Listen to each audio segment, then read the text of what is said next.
Саламатсыздар ма, құрметті оқушылар? Бүгін міне құрамында белгілі қоспасы бар басқа заттың массасын немесе көлемін анықтау бойынша есептеулер жүргіземіз.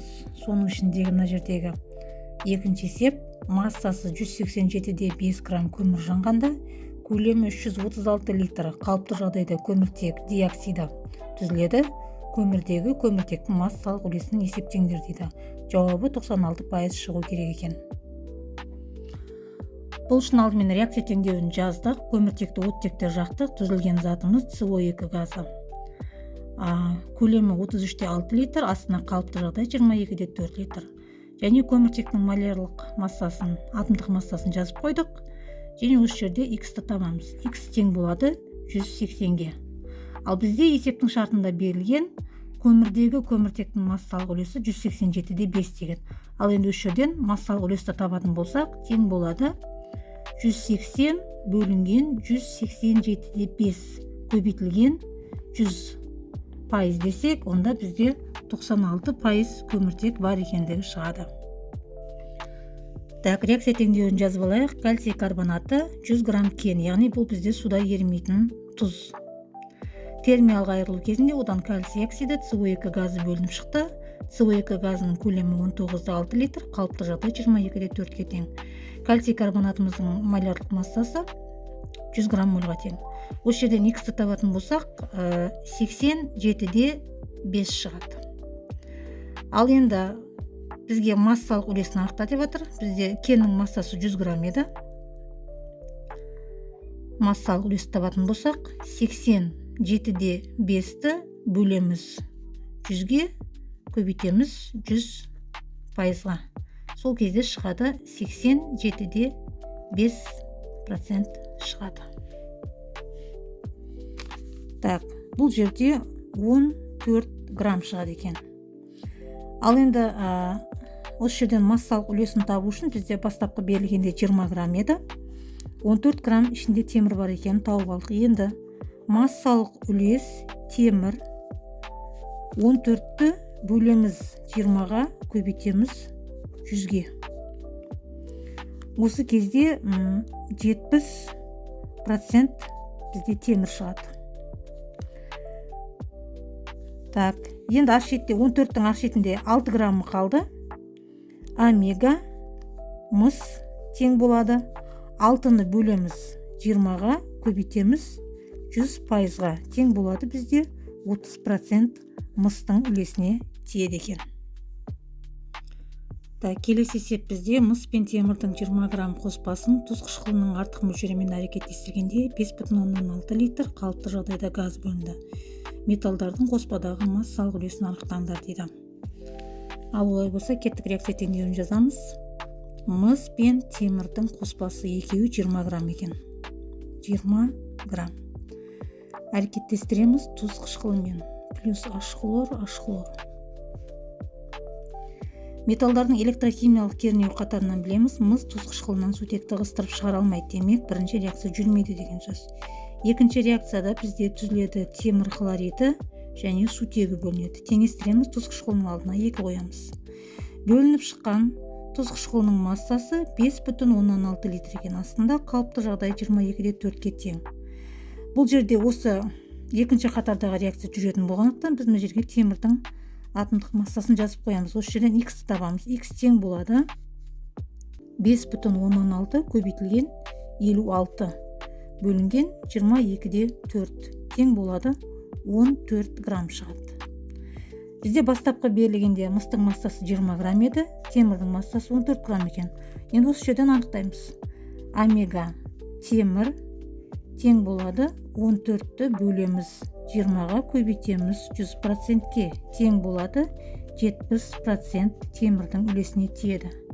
14-тің ар шетінде 6 қалды. Енді омега купрум тең болады 6 бөлінген 20 көбейтілген 100% тең болады 30% мыс. Келесі 6-шы есеп. Алюминий мен мырыштан тұратын массасы 2 грамм құйманы сілті ерітіндісімен өңдеді дейді. Нәтижесінде 1,904 литр қалыпты жағдайда сутек бөлінді. Қоспадағы металдардың массалық үлестерін есептеңдер деген. Так, тапсырма бойынша реакция теңдеулерін жазайық. Алюминий қосылған натрий гидроксидінің ерітіндісі дегеннен кейін бұл жерде су қосыла жүреді. Түзіледі бізде натрий алюминаты түзіледі. Натрий алюминий O2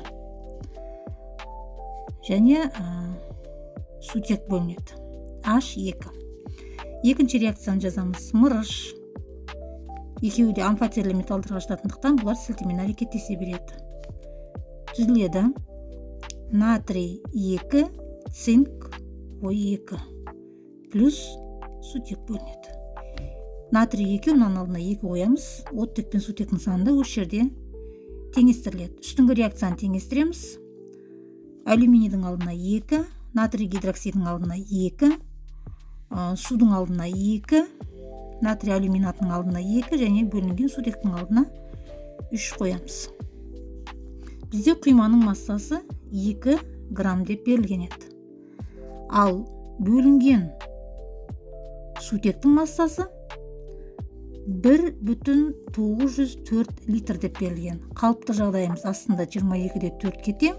Осы жерден зат мөлшерін табатын болсақ, 1,904-ті бөлеміз 22-де 4-ке шығады 0,085 моль шығады. Енді осы жерде бастапқы заттардың малярлық массасын, атомдық массасын тауып алайық. Алюминийдікі 27-ні 2-ге көбейтсек 54 болады, мырыштікі 65 болады. Енді осы жерде біз теңдеулер жүйесін құрамыз. Бірінші зат жүйені x деп аламыз, екінші жүйені y деп аламыз. Мына жерде де x, мына жерде y деп аламыз. Так, 54 x қосылған 65 y тең болады. Екеуінің массасы 2 грамм болғандықтан мына жерге 2 грамм деп жазып қоямыз. Келесіге 3x алдында 3 тұрған соң көбейтіліп кетеді. Қосылған y тең 0,085. Теңдеулер жүйесі шықты. Енді осы жерде біз мына екінші қатарды көбейтейік, мынаған 65-ке көбейтейік. Көбейту 65 деп жазып қояйық. Так, екінші теңдеу шығады 54x қосылған 65y тең болады 2. 65-ті 3x-ға көбейтеміз. Сол кезде 195x болады. Қосылған көбейтеміз 65y болады. Мынаған көбейтсек 5,525 шығады. Так, осы жерден 65 болғандықтан мынамен мынау қысқарады. Мынадан астыңғыдан үстіңгіні алып тастаймыз. 195-тен 54-ті алып тастасақ, бізде шығады 141x шығады. 5 мынадан үстіңгісін алып тастасақ, бізде шығады 3,525 шығады. X табу үшін 3,525-ті бөлеміз 141-ге. Осы жерде шығады 0,025 моль шығады. 0,025 моль шығады. Ал енді бізден есебіміздің барысында мына жақта y-тар қысқарған еді. Сол үшін біз бұл 0,025-ті x-тің мәніне көбейтеміз.